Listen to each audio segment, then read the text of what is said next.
అనంత కరుణామయుడు, అపార కృపాశీలుడు అయిన అల్లాహ్ పేరుతో ప్రారంభిస్తున్నాను. అల్లాహ్ అద్వితీయుడు. భూమి ఆకాశాలలో ఉన్న వస్తువులన్నీ సార్వభౌముడు, పరిశుద్ధుడు, శక్తిశాలి, వివేచనాశాలి అయిన అల్లాహ్ పవిత్రతను కొనియాడుతున్నాయి. అల్హమ్దులిల్లా.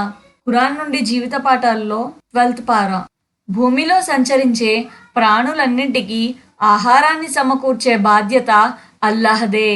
అవి ఆగి ఉండే, అప్పగించబడే స్థానాలు కూడా ఆయనకు తెలుసు. అవన్నీ స్పష్టమైన గ్రంథంలో నమోదై ఉన్నాయి. సూరా హూద్ వర్స్ నంబర్ 6.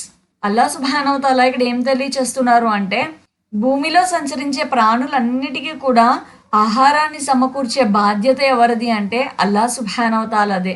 ఈ భూమిపై సంచరించే ప్రాణులు అంటే ఎవరు? మానవులు, జిన్నాతులు, పక్షులు, పశువులు, భూమి లోపల ఉండేవి లేదా నీటిలో ఉండేవి, ప్రతి జీవరాశికి కూడా ఆహారాన్ని ప్రసాదించేవాడు అల్లాహ్ సుబ్హానహు తఆలా. ఏ ప్రాణికైనా సరే వాటి అవసరాలకు అనుగుణంగా ఆయన ఆహారాన్ని ప్రసాదిస్తాడు. మానవులుగా మన పని ఏంటి అంటే ప్రయత్నం చేయడం.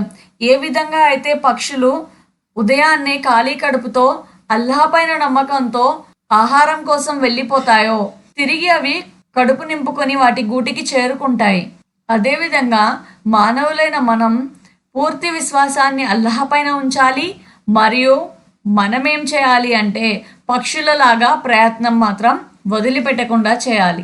అల్లాహ్ సుబ్హానహు తఆలా ఒక చీమ లేదా ఒక పక్షికి కూడా ఆహారాన్ని అందిస్తున్నాడు అంటే అల్లాహ్ సుబ్హానహు తఆలా మనల్ని మర్చిపోతాడా? మనకి అందించలేడా చెప్పండి? అల్హమ్దులిల్లా. అల్లాహ్ తఆలా ప్రతి ఒక్కరికి ఆహారాన్ని సమకూర్చగలిగే సమర్థుడు.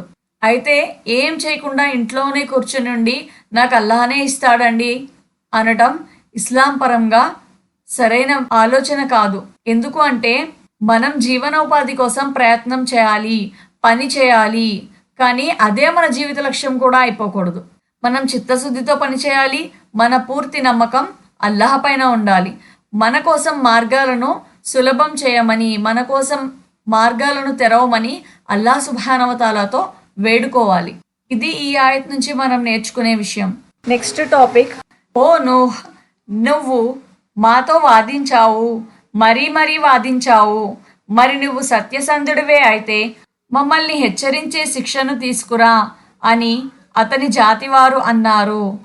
నూహ్ అలైహిస్సలాం గారు అతని జాతి ప్రజలను ఉద్దేశించి ఏకదైవారాధన అంటే కేవలం అల్లాహనే ఆరాధించండి, సరైన రుజుమార్గంలో జీవితాన్ని గడపండి అని వారి జాతి ప్రజలను పిలిచినప్పుడు వారు నూహ్ అలైహిస్సలాంను తిరస్కరించారు. నువ్వు మాతో వాదిస్తున్నావు, నువ్వు నిజంగా నిజాయితీపరుడివే అయితే నువ్వు మమ్మల్ని హెచ్చరిస్తున్నావు కదా, ప్రళయ దినం వస్తుంది, అల్లాహ్ దగ్గర నుండి ఆపదలు వస్తాయి అని. సరే అయితే మరి ఆపదలనే తీసుకురా చూద్దాం అని వారు నూహ్ అలైహిస్సలాంతో అన్నారు. ఒకవేళ వాళ్ళలో గనక నిజంగా సత్యాన్ని స్వీకరించే గుణం ఉండుంటే గనక వారు ఆ సమాధానం ఎప్పటికీ నూహ్ అలైహిస్సలాంకి చెప్పేవారు కాదు. నిజంగా వాళ్ళకి సరైన మార్గంలో నడవాలి అన్న ఆలోచన ఉండి ఉంటే, నువ్వు నిజంగా దైవ ప్రవక్త అయితే మాకు కూడా సద్బుద్ధి కలగాలి అని దేవుణ్ణి ప్రార్థించు అని చెప్పేవారు. కానీ వీళ్ళేం చేశారు? ఆహా, నువ్వు చెప్పేది నిజమైతే సరే, నువ్వు చెప్పిన ఆపదేంటో తీసుకురా, మేము చూస్తాము అని అనేశారు. వాళ్ళు అడిగినట్లుగానే అల్లాహ్ తఆలా వాళ్ళకి సమాధానం ఇచ్చాడు. వాళ్ళకి వరదలు వచ్చాయి, వాళ్ళు కొట్టుకుపోయారు, అల్లాహ్ యొక్క ఆగ్రహానికి గురయ్యారు.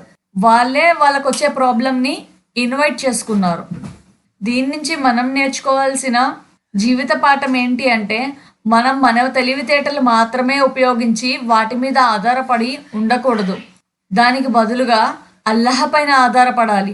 అహంకారంతో ఉండడం మనల్ని మునుపటి ప్రజలు ఎలా అయితే నాశనం అయిపోయారో అహంకారం కారణంగా, మనల్ని కూడా అహంకారం అలాగే నాశనం చేసేస్తుంది. నేను ఒకసారి ఈ తప్పు చేసి చూస్తాను, ఏమవుతుందో చూద్దాం, నేను ఒకసారి ఈ పాపం చేసి చూస్తాను, ఏం జరుగుతుందో చూద్దాం అని ఎప్పుడూ అనకూడదు. సరైన మార్గంలోనే ఉండడానికి సాయశక్తుల ప్రయత్నం చేయాలి. Third topic. ఓ షుఐబ్, నీవు చెప్పే వాటిలో చాలా విషయాలు మాకు అర్థం కావటం లేదు.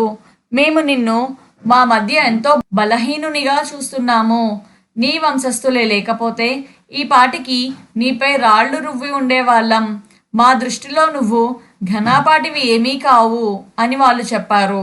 సూరా హూద్ వర్స్ నంబర్ 91. షోయబ్ అలైహిస్సలాం కౌం వాళ్ళు కూడా ఏం చేశారు అంటే ఆయన చెప్పిన రుజుమార్గంలో నడవడానికి ఇష్టపడలేదు. పైగా ఏమన్నారు అంటే నువ్వేమే మాకు గొప్ప కాదు, నీ వంశస్థులే గనక లేకపోయిండుంటే నీ పైన రాళ్ళు రువ్వి ఉండేవాళ్ళము అని ఎంతో అహంకారంతో సమాధానం ఇచ్చారు. ప్రవక్తలు వాళ్ళ జాతిలో ఎవరైనా తప్పు చేస్తూ ఉంటే వాళ్ళని కరెక్ట్ చేసేవాళ్ళు. అలాగే షోయబ్ అలైహిస్సలాం కూడా వాళ్ళని కరెక్ట్ చేస్తున్నప్పుడు వీళ్ళు వినయంగా ఉండి తప్పును అంగీకరించకుండా అహంకారంతో ప్రవక్తకు సమాధానాలు చెప్పడం మొదలుపెట్టారు. అయితే ఇలాంటి అహంకారం నుండి మనల్ని మనం కాపాడుకోవడానికి ప్రయత్నం చేయాలి.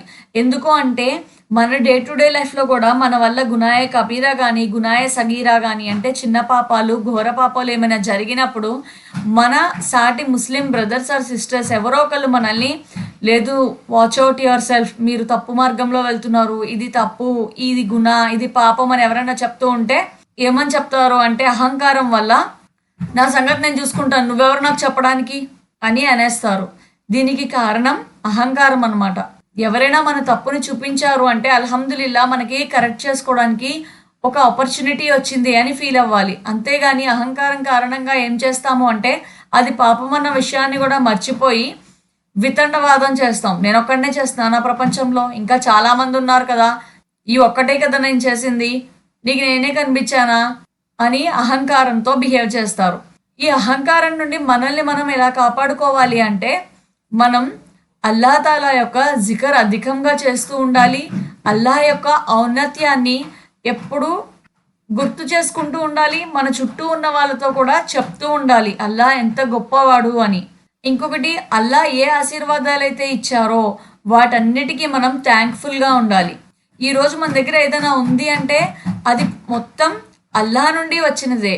కాబట్టి అల్లాహ్కి ఎవరైతే థ్యాంక్ఫుల్గా ఉంటారో వాళ్ళు అహంకారం అనే జబ్బుతో సఫర్ అవ్వరు అనమాట. అప్పుడు అల్లాహ్ తఆలా మన మార్గాలను మార్చుకోవడానికి కూడా మనకి సహాయం చేస్తాడు. ఎప్పుడైతే మనం మొండిగా ఉంటామో, ఎప్పుడైతే మనం అహంకారంతో ఉంటామో అల్లాహ్ సుబ్హానహు వ తఆలాకి మన పైన కోపం వస్తుంది మరియు మనం విధ్వంసానికి కూడా రెడీగా ఉండాల్సి వస్తుంది. అల్లాహ్ సుబ్హానహు వ తఆలా మనందరినీ అల్లాహ్ యొక్క విధ్వంసం నుండి రక్షించుగాక. ఆమీన్. Next topic. అప్పుడు యూసుఫ్ అలైహిస్సలాం, ప్రభు, ఈ స్త్రీలు దేనికోసం నన్ను పిలుస్తున్నారో దానికన్నా కారాగారమే నాకు ప్రీతికరమైనది. నీవు గనక వీళ్ళ జిత్తుల నుండి నన్ను దూరం చేయకపోతే నేను వీళ్ళ వలలో పడిపోయి అవివేకులలో చేరిపోతాను అని మొరపెట్టుకున్నాడు. సూరా యూసుఫ్ వర్స్ నంబర్ 33. ప్రవక్త యూసుఫ్ అలైహిస్సలాం గారు తాను చెయ్యని పాపానికి జైల్లో వేయబడ్డారు. అయినప్పటికీ కూడా ఆయన సంతృప్తిగా ఉన్నారు. ఎందుకు అంటే ఆయన అల్లాహని నన్ను పాపం నుండి రక్షించు అల్లా, నాకు దీని బదులు జైల్లో ఉండడం కూడా ఇష్టమే అని ఏ తప్పు చేయకుండా జైలును కోరుకున్నారు. అంటే నేను పాపం చేయాలి అనుకోవట్లేదు, పుణ్యాత్ములలోనే ఉండాలి, కాబట్టి నాకు జైలు జీవితమైనా ప్రశాంతంగానే ఉంటుంది అని ఆయన హృదయం కోరుకుంది. ఆయన 7 సంవత్సరాలు జైల్లోనే ఉన్నారు, అల్లాను ఆరాధించారు మరియు ప్రజలను మంచితనం వైపుకు పిలుస్తూ ఉన్నారు. దీని నుండి మనం ఏం నేర్చుకోవాలి అంటే మనం వాంటెడ్గా అయితే పాపాలు చేయకుండా ఉండడానికే ప్రయత్నం చేస్తూ ఉంటాం. కానీ కొన్ని సిచ్యువేషన్స్ ఎలా వస్తాయి అంటే మన చుట్టూ ఉన్న వాతావరణం వల్ల, మన చుట్టూ ఉన్న ప్రజల వల్ల పాపాలలో చిక్కుకునే అవకాశం ఎక్కువ అయిపోతుంది. అలాంటి పరిస్థితుల్లో మొట్టమొదట విశ్వాసి ఏం చేయాలి అంటే అల్లాహని ప్రార్థించాలి. ఏ విధంగా అయితే యూసుఫ్ అలైహిస్సలాం అల్లాహ్ సుబ్హానహు వ తఆలాను వేడుకున్నారో అదే విధంగా విశ్వాసి కూడా దువా ద్వారా అల్లాహని వేడుకోవాలి ఆ పాపం నుండి రక్షించమని. యూసుఫ్ అలైహిస్సలాం గారు ఒంటరిగా ఉన్నప్పుడు ఒక స్త్రీ ఆయన్ను ట్రాప్ చేయాలి అని ట్రై చేసినప్పుడు అక్కడ ఎవ్వరూ లేరు. అయినా సరే యూసుఫ్ అలైహిస్సలాం అల్లాహకు భయపడ్డారు. ఏ విశ్వాసి అయినా సరే మనం ఎక్కడున్నా అల్లాహ్ మనతోనే ఉన్నాడు, మనల్ని చూస్తున్నాడు అన్న విషయాన్ని గుర్తుపెట్టుకోవాలి. మీరు ఎక్కడ ఉన్నా సరే అల్లాహను స్మరించుకోండి అనే జీవిత పాఠాన్ని మనం ఈ వర్స్ నుంచి నేర్చుకోవచ్చు. అల్లాహ్ సుబ్హానహు వ తఆలా మనందరికీ ఖురాన్ని అర్థం చేసుకుని దాని ప్రకారం జీవితాన్ని గడిపే అదృష్టాన్ని, భాగ్యాన్ని కల్పించుగాక. ఆమీన్.